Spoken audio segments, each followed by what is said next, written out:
At 92 years old, Carol Burnett no longer walks onto a brightly lit stage. There is no applause roaring in her ears, no cue cards, no laughter echoing through the studio. Instead, there is silence. And in that silence, a question quietly lingers: what really happens when the woman who made the world laugh grows old enough to finally sit still? This is not a story about scandal. This is not a story about downfall. This is a story about time. And what time takes. Even from legends. A face the world grew up with for decades, Carol Burnett was everywhere. She was the woman who could make an entire nation laugh without raising her voice. The woman who turned awkward pauses into comedy. The woman who laughed first so everyone else felt safe laughing too. Her face was familiar in living rooms across America. Families planned their evenings around her show. Children grew up watching her. Parents aged alongside her. And yet, as the years passed, Carol Burnett slowly became something else. A memory. Not forgotten but no longer present in the same way. The strange quiet of getting older. At 92, life is no longer loud. The phone rings less often. Invitations stop arriving. The world keeps moving but at a pace that no longer waits. Carol Burnett once filled rooms with energy. Now, her days are slower, more careful, more reflective. Not because she lost her spark but because time demanded a quieter rhythm. A rhythm no applause can change. Fame does not follow you forever. People often assume fame protects you from loneliness. It doesn't. Fame fades faster than people expect. And when it does, it leaves behind a strange emptiness. Carol Burnett spent years surrounded by writers, performers, producers, and audiences. Her life was full of noise. But at 92, noise gives way to stillness. And stillness has a way of forcing memories to speak. The weight of memory. Carol Burnett remembers everything. She remembers the laughter. She remembers the mistakes. She remembers the nights when the audience laughed longer than expected. But she also remembers the moments no one saw. The moments after the curtain fell. The moments alone in hotel rooms. The moments when success didn't protect her from heartbreak. And those memories don't fade with age. They sharpen. A life marked by loss. Behind Carol Burnett's warm smile is a history of pain that never made it into comedy sketches. She experienced loss early in life. She experienced it again as an adult. And some losses never truly heal. No amount of laughter can erase the grief of outliving people you love. Especially children. Especially family. Especially when the world only remembers you for joy. When the world expects you to always smile for decades, Carol Burnett carried a quiet burden. People expected her to be happy, to be funny, to be light, even when life was heavy, even when laughter felt impossible. At 92, she no longer carries that expectation. But the cost of carrying it for so long remains.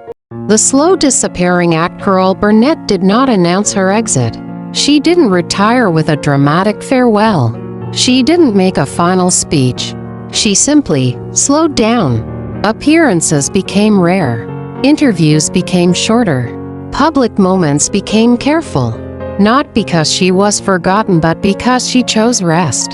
And rest, at her age, is not a luxury. It is survival. Aging in a world that worships youth, Hollywood does not know what to do with people who grow old gracefully. There are no roles for silence, no scripts for reflection, no awards for endurance. Carol Burnett outlived the industry that once celebrated her, and that creates a quiet isolation few talk about. The cost of making millions laugh. Comedy takes something from you. Every joke costs energy. Every performance demands emotion. Every laugh is borrowed from your own reserve. By the time Carol Burnett reached her later years, she had already given so much. At 92, there is nothing left to prove, only things left to remember. A legend still breathing but different. Carol Burnett is still here. She still smiles. She still speaks thoughtfully. She still understands the power she once held. But legends don't stay legends forever. They become elders. They become storytellers. They become quiet witnesses to a world that moved on. The pain of being remembered, not needed. There is a difference between being remembered and being needed. Carol Burnett is remembered by millions, but being needed, truly needed, becomes rare. And that realization arrives slowly, then all at once. What happens at 92 is not dramatic. Nothing happened to Carol Burnett in a sensational way. No headline tragedy. No shocking diagnosis. No public collapse. What happened is simpler and harder. Time happened. Life happened. Loss happened. And aging happened. Quietly.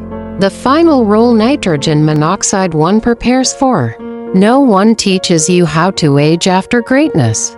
No one prepares you for the day your legacy becomes larger than your presence. At 92, Carol Burnett lives inside the echoes of a life fully lived. And echoes are beautiful. But they are also lonely. Part 2. When laughter was a survival tool long before Carol Burnett became a household name, laughter was not entertainment. It was protection. She learned early that humor could soften pain, that a joke could hide fear, that a smile could convince others and sometimes herself that everything was fine. At 92, those instincts remain, but the need for protection has changed. There is no audience to impress anymore, no producers to please, no ratings to chase, only memories that no longer need laughter to survive. The childhood that never really left. Carol Burnett's early life was unstable. Her childhood was shaped by uncertainty, addiction, and emotional absence. There were moments of care but not consistency. Moments of love but not safety. These experiences did not disappear when fame arrived. They followed her quietly. At 92, when distractions fade, the past has more room to speak. Success did not erase the past. Fame did not heal old wounds. Awards did not replace childhood security. Applause did not rewrite early pain. Carol Burnett carried her past with her even at the height of success. And when the spotlight dimmed, that past became louder. The private grief behind the public smile. Some of the deepest pain in Carol Burnett's life was never meant for public consumption. Loss entered her life not once but repeatedly. And each time, it left a mark. There are losses that change how you laugh. Losses that make joy quieter. Losses that never truly leave. At 92, grief does not fade. It settles. Outliving people you loved. One of the hardest truths of long life is outliving others. Friends. Colleagues. Family. Carol Burnett watched people disappear one by one. Some slowly. Some suddenly. At a certain age, funerals outnumber celebrations. And no amount of success prepares you for that. When your peers are gone, if people who understood her world best are no longer here, the writers who knew her timing, the performers who shared the stage, the friends who remembered her before fame. At 92, shared history becomes rare, and loneliness becomes specific. The strange pain of being a symbol. Carol Burnett is not just a person. She is a symbol of an era, a reminder of a time when comedy felt gentler, a face associated with comfort. But being a symbol is exhausting, because symbols are not allowed to age visibly. They are not allowed to weaken. They are not allowed to struggle. At 92, Carol Burnett exists beyond the symbol, but the world still sees her as one. The body does not negotiate with legacy. No matter how beloved you are, the body follows its own rules. Movement becomes careful. Energy becomes limited.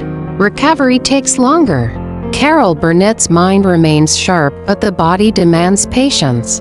And patience is not something fame teaches you. The daily routine of quiet endurance. Life at 92 is structured differently. Days are planned around rest, around comfort, around safety. There are no spontaneous decisions, no long nights, no rushing, just steady, intentional living. And that shift from urgency to preservation is not easy for someone who once lived at full speed. The world still loves her from a distance. Carol Burnett is admired, respected, celebrated. But admiration is distant. It does not knock on the door. It does not sit beside you. It does not hold your hand. At 92, admiration feels abstract. Connection is what matters. When interviews become reflections and Carol Burnett speaks now, she does not perform. She reflects. Her words are slower. Her pauses longer. Her thoughts heavier. She chooses what to say carefully. Because at this stage, words matter more than laughter. Regrets that come with clarity. With age comes clarity. And with clarity comes regret.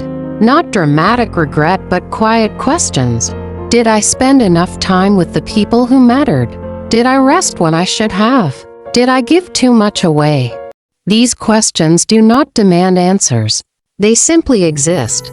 The fear no one talks about there is a fear that comes late in life. Not fear of death, but fear of fading, of becoming a footnote, of being remembered incorrectly, of being known only for moments, not the whole life. At 92, Carol Burnett understands this fear, and she meets it quietly. Why this story makes people cry. People cry not because Carol Burnett is suffering publicly. They cry because they see themselves. They see aging parents. They see lost time. They see how even joy does not last forever. Her story reminds us that laughter is temporary, but love leaves marks. Silence as a form of peace. Despite everything, there is peace in Carol Burnett's life. Not excitement. Not celebration. Peace. She no longer needs approval. She no longer needs validation. She exists. And sometimes, that is enough. Carol Burnett is not a tragedy. She is a testament to endurance, to resilience, to a life lived fully even when it hurt. And in part 3, we will explore how she views legacy, how she faces mortality, and what remains when the laughter finally fades. Because what happened to Carol Burnett at 92 is not about what she lost, it's about what she survived.